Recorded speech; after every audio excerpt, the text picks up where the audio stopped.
there because I don't want to forget anything. But it's really my distinct pleasure to introduce Ru Chen, and I feel a special bond with Ru because she took my very first seminar when I arrived at Chapman, I think in 2018-19, my museum seminar. And she was a freshman in a class of juniors and seniors, and she held her own like a force of nature. And we toured all over Los Angeles. We went to different museums, we had different activities, and she bonded with this group and participated, and you would never know that she was a freshman. And that was my very first class. And then I took, and then we bonded again in the junior seminar we have, which is always a very intense kind of experience, and we were all doing it over Zoom during COVID. So that was also really special. And Ru has always had an interest in different kinds of art, video art, art and technology, and also an interest in Asian American art. And she had the opportunity to do a Getty Merrow undergraduate internship at the Chinese American Museum, and which Bella is also going to have a Getty Merrow internship right this summer. And it was just really interesting to see how her ideas developed. And so this thesis today, what's interesting about it is she first chose a different topic, but then moved into this thesis on Kuniyoshi because it was an artist she couldn't let go of, that she kept coming back to as an artist that was so visually interesting to her that she, you know, at the last second was like, no, I'm gonna switch topics and go back to the artist I originally thought was a great artist. So, Ru, I'm excited to hear your work.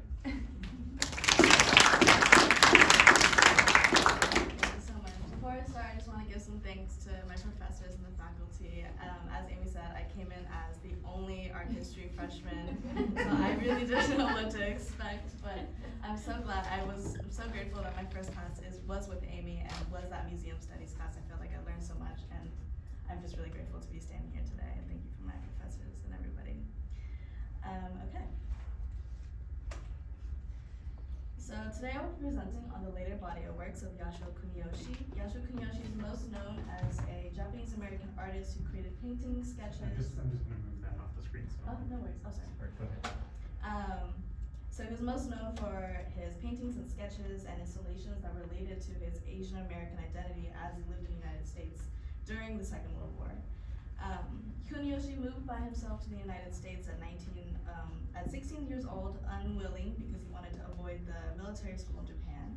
By 1907, he had moved to Los Angeles, where he briefly studied at the Los Angeles School of Art and Design, and then he soon relocated to New York, where he studied at the Art Students League. He remained in the United States until his death, and while he is most known for his paintings, the artist had a large amount of sketches unknown to the main public, and those will be the main body or the main focus of this research presentation. By looking at his early work and the inspiration around him, we can deduce that the artist is capable of incorporating humor into his pieces, but his lack of doing so, coupled with the emotional state of his works, reveals his true feelings of his political and personal identity towards the Japanese during the Second World War. In this self-portrait, Tasso Kuniyoshi paints himself in a fashionable golf uniform.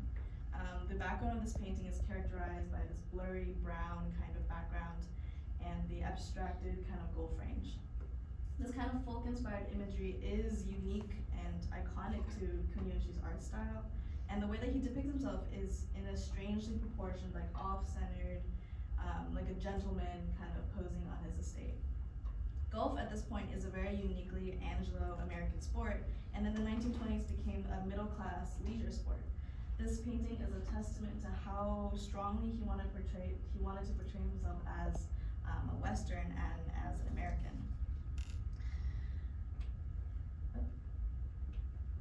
Oh, sorry, just click the button because I was doing a meeting control. Sorry about that.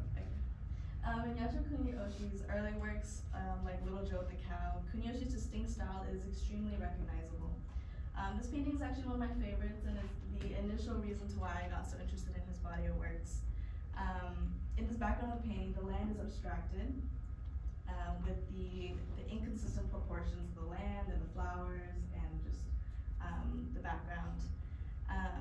The spatial compression of this painting with the house in the back gives the viewers no clear indication of how close or far the boy is, and is actually kind of reminds of like a dream. The mirage-like quality of this painting suggests that this might be even like a memory of Little Joe. The cow motif in this painting repeats often throughout Kuniyoshi's body of work and becomes one of his most defining symbols. Yasuo Kuniyoshi is born in the year of the cow and felt very closely with the animal. In traditional and American folk art, cows come to represent land, cultivation, and wealth. Kuniyoshi would have well known this and attributed to the image of the cow to Old English imagery. Eventually, the image of the cow would also remind the artist of specifically American imagery. In the 1920s, when this painting was made, the artist would have been surrounded by advertisements for dairy products. As the dairy industry in America was modernizing the technology, they were simultaneously trying to advertise their products, and they're trying to advertise the importance of milk and cheese. They advertised towards healthy children and families, and Kuniyoshi would have seen many of these advertisements as they were so pervasive in American culture at the time. Kuniyoshi clearly had an interest in exploring aspects of American identity and pride, especially through these icons like the cow. Little Joe with the Cow is a painting that combines so many aspects of American identity. Kuniyoshi's feelings of appreciation for the United States was contested by the involvement of the United States during the Second World War. After the bombing of Pearl Harbor, Kuniyoshi was faced with the threat of being put into an internment camp or being sent back to Japan, along with other Japanese immigrants at the time. Kuniyoshi fortunately was well connected, so he was able to escape that path, but he was still placed under house arrest and questioned in his home and searched by the FBI. As political tensions grew in the United States towards the Japanese communities, Kuniyoshi found himself in a position of constantly trying to having to prove himself as an American. In a letter to a fellow artist friend, he wrote about how much his status and feeling proud as American hasn't changed, even though he was nationally denounced as such. In this letter, he wrote to the Dallas Museum of Art to gather proof of his profession as an American artist because he wanted to be able to prove himself as an American just in case he were to run into the law again. During the Second World War, Kuniyoshi started to make more propaganda art, and to the outside world, he's very proud to be anti-Japanese, and he claimed it loudly, but in private, he was very much more conflicted. In his career, he submitted over a dozen prints to the Office of War Information to be published, and because Yasuo Kuniyoshi's Japanese status had become the forefront of his existence, his art kind of became a point of expression for his frustrations. You see that in this piece, Headless Horse Who Wants to Jump. This painting was painted after the war ended, and is a scene of a broken horse carousel that has been turned upside down. It's kind of hard to see, but this iconography is indicative of the confusion that Kuniyoshi felt post-war. And similar to the title of the painting, The Horse That Wants to Jump, we know that Kuniyoshi wants to be recognized as an American, but struggled his entire life with it. Coming out of the war, the persistent racism towards Asians and other immigrants prevented him to get citizenship until his death. And this painting is a testament to the conflict that Kuniyoshi felt during his life, especially during the war. In this first propaganda piece that you see here, an art installation made for the Art Students League, Three Good Hates, you see that he paints a caricature of Japanese Emperor Hirohito in a style that is common to propaganda illustrations of the Japanese. You can see that the caricature has big teeth and slit eyes. This piece was made along with other artists, George Gross and John Gorbino, who also made their own caricatures of Hitler and Mussolini.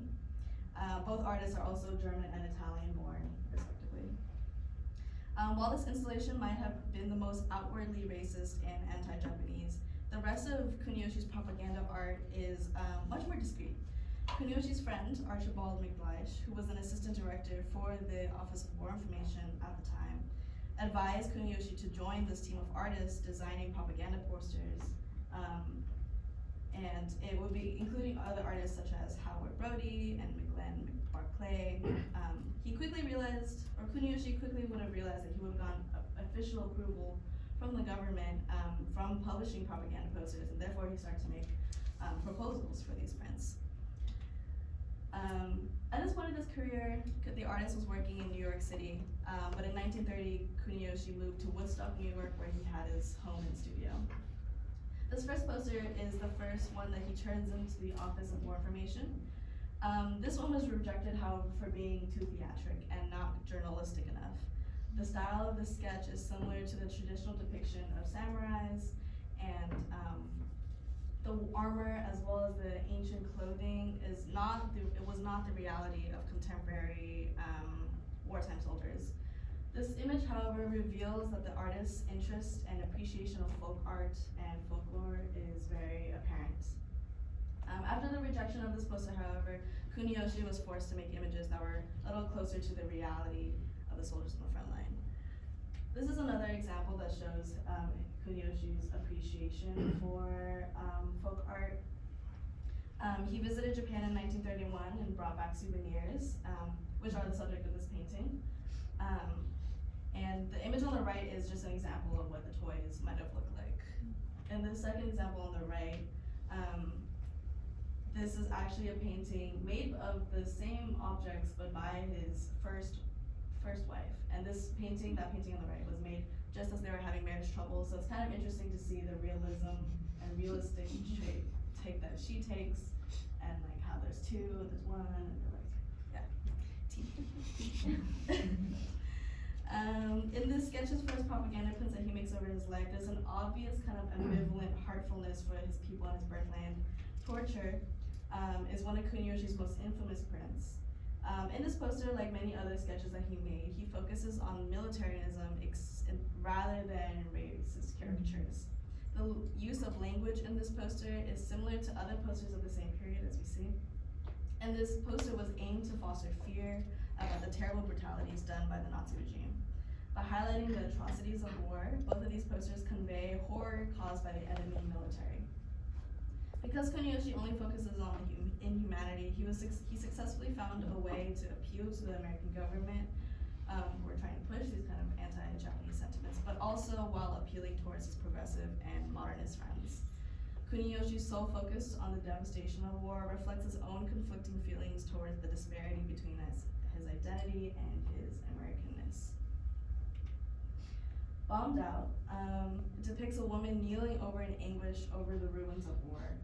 Unlike the racist caricatures that depict Japanese people with large and dark teeth, small eyes, etc., this image shows an average citizen that is affected by the war. Kuniyoshi brings a sense of humanitarianism to these images that is quite opposite to the kinds of images that the Office of War Information had been putting out at the time, as we see. Comparing these two images, there's no humor or ridicule utilized by Kuniyoshi, unlike the poster on the right that is very sarcastic. There's only a real sense of grief and heartbreak in the drawing by Kuniyoshi. Seeing his earlier works, Kuniyoshi is capable of bringing humor into his works, but he purposely chooses not to, and we see that in this example. We know that Kuniyoshi is capable of incorporating humor, like this painting, Strong Woman and Child.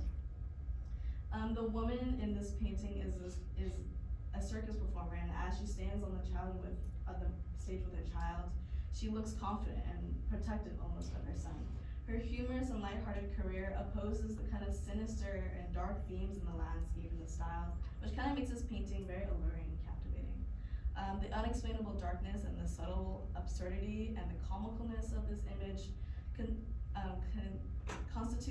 is opposite to the sketches that he made about the war.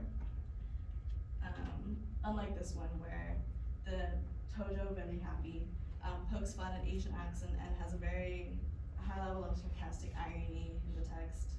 Again, there's no humor in this work on the left. In another sketch, Killer, a soldier is about to bayonet a kneeling and pleading citizen. The soldier stands over and on top of a group of already killed people. I don't know if you can see the legs pointing out. And he approaches the final person without remorse. The Japanese flag that is attached to his weapon is a reminder to the audience of the inhumane practices of the Japanese military. This scene, upon close inspection, is one that highlights the atrocities of the Japanese military and is trying to elicit fear towards those people. This is a call towards the audience, or specifically able-bodied men, to make Japan take responsibility for their war crimes. As I mentioned earlier, Yasuo Kuniyoshi was working next to other military artists for the Second World War, one of those artists being Taro Yashima, the one on the right.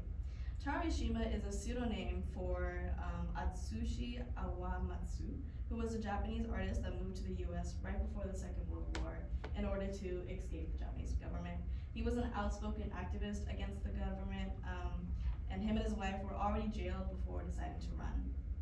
When he came to the US, he joined the military after the bombing of Pearl Harbor, and he worked as an artist for the Office of Strategic Strategies. This one on the right is actually a leaflet that was dropped over the Japanese military in Guam.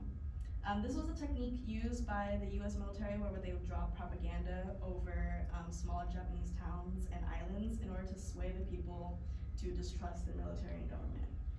This leaflet over there has a story about a soldier who feels defeated because he was supposed to be serving his army or serving his country, but instead he feels like he's doing the dirty work for higher up soldiers who simply steal, use geisha girls, sell opium, pay taxes, and overall just grow richer and just more corrupt.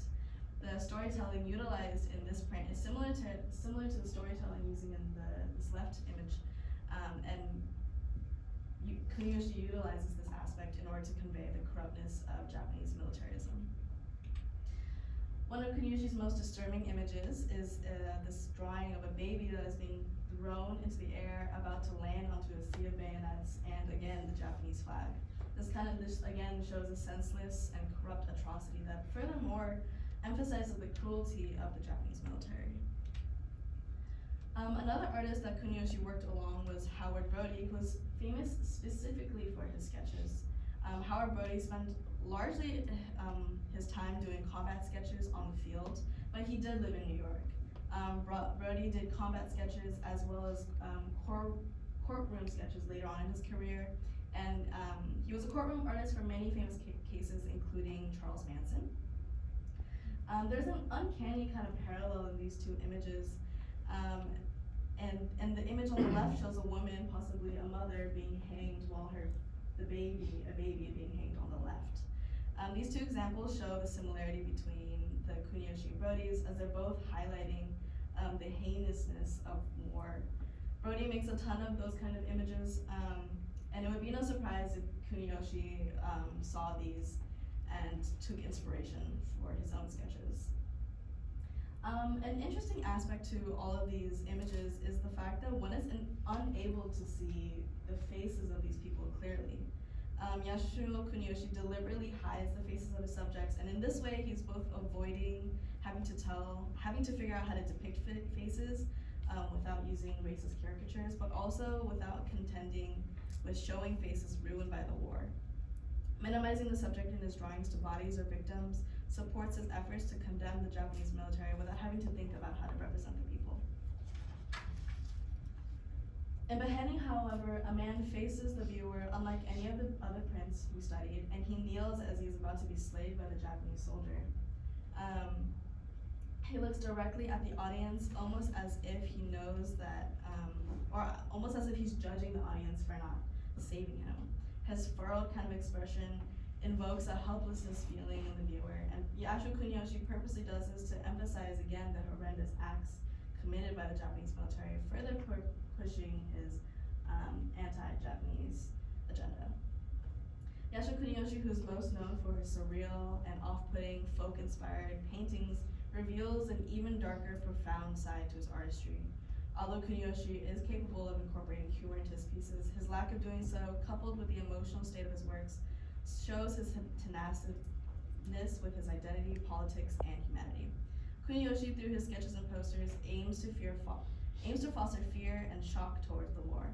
By highlighting specifically the atrocities of the Japanese military, he successfully finds a way to appeal to the American government while also maintaining a sense of empathy for the people of his homeland. Thank you so much for listening, and I will open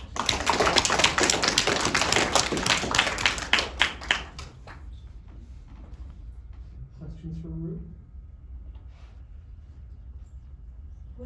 What's your impression of what drawings like this one on the left were for? Were they personal? Were they meant to be sent to the government as ideas of things that could be done in a propaganda program? Yeah, so he made these sketches as kind of just like working to make prints. So these were never published. These are actually in archives currently. But I do believe that they were either sent to the office to be looked at first, or they were just made in his own time, and then he personally picked which one got to be published. I think the only one that might have gone published was this one. It's striking that this one was just, that could be any enemy. Right. It's Yeah. just stripped of any kind of ethnic Right. specificity. It is kind of like the most, I don't wanna say basic, but it is basic out of all of them. And symbols. It doesn't include like a Nazi symbol, Right. a swastika or, flag. I was so interested, Rue, in the one where he's the three really gross, the German, the Italian, and Oh. the Japanese, and that was George Gross and Yes. who was in an Italian. George Gross and John Robino, I believe. So they're three emigre representatives Yes. of the enemy. Yeah, and they made this installation at an art school. So it's supposed to inspire the students there, and influence kind of like the arts that's coming out, so it's really very telling.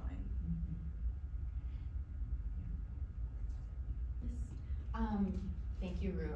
It's so fun to see this, it makes a difference actually seeing this kind of blown up like this. And I'm interested in, you talked about, he has interests in militarism as a topic versus caricature, right? So he's sort of, the world of caricature is being favored for these political posters in the US, right? And he wants to show this more militaristic side of things, right? And he's showing this kind of gore and grief that he's processing and working through, right? And I love that you focus on the body of work that actually doesn't get produced into anything, because it shows us Right. how he's thinking as an artist, right? Do you have any evidence that that material was rejected? That the sketches that you, I only have evidence that this one is rejected, but Okay. specifically because it is too theatrical and it is Yeah. like ancient clothing, like that. It isn't modern. I don't have evidence that the other ones are rejected per se, but the fact that they weren't published kind of tells me that they probably weren't published or they were rejected. Which I would understand because, I mean, everything that was being published at the time looked like the one on the right, right? or the one like that, or even, like these ones, these sketches. And those sketches are based off of real experience because that artist was on the field and was, witnessing all this. I think maybe because Kuniyoshi was more like imagining things from the imagination and kind of like figuring things out for himself, they weren't as like, popular with The Office. I wonder what the parallel is here with newspaper photos, newspaper reports, because this was a frequently reported, these kind of beheadings in the Japanese army. Yeah, I don't really have, sources of what the news looked like then, but I imagine that it's not pretty. The composition of the one on the right is so classical, kind of pyramidal grouping. Yeah. It's It looks like a war memorial, right? Yeah. He has a lot of art, Howard Buddy has a lot of these kind of sketches, and they're actually like for sale on his, like, there's a website that sells them, like the original ones. So, those are really interesting to look through. But they're very like neoclassic, just like the piles of bodies of soldiers like hugging each other and stuff like that. Yes? Go show the woman hanging in there, the other depiction. So what I noticed is that women's wearing a clothes that resembles Chinese people, or certainly I guess he heard about the news or know what's going on there. He wasn't there, but he actually heard the news and out of imagery or things that he actually portrayed. Right, this definitely could have been based on a specific event. Yeah. Or, cause the Japanese were kind of just, killing large amounts of people, so this definitely could have been like an ethnic group. It's interesting that you noticed that, I didn't notice that earlier, but yeah, definitely. Yes? So I was wondering, do you know if he was like highly regarded or well known in Japan? Like how did the Japanese population build? Oh, good question, yeah. I don't think that he was well known. I mean, he only visited once after he moved out, and that was with his wife, I think, and then he never went back after that. And then he even said, like, when he visited, he felt so removed from like his hometown, like it didn't feel familiar anymore. So I definitely don't think that he really was in contact with Japan or specifically Japanese arts. I knew that he was well connected in New York and within his own circle of friends. And he was also a collector of folk art, so I think he was very well connected to folk art collectors and artists. So, yeah. Yes. I don't have questions, I just have comments, and thank you for making this so fun to listen to. Because last time we met, we're having dinner and she was still trying to figure out what's the right angle to write this thesis, and then now to see it in form is just really fun, and also that I see so much humanitarianism in the art, and I think Ru did a good job in connecting with the artists and really tell the stories behind the art, so I appreciate it, thank you. And I love the tiger Yeah. painting with The tea with his wife. yeah. Yeah. His ex-wife. That's Yeah. Any other comments or questions?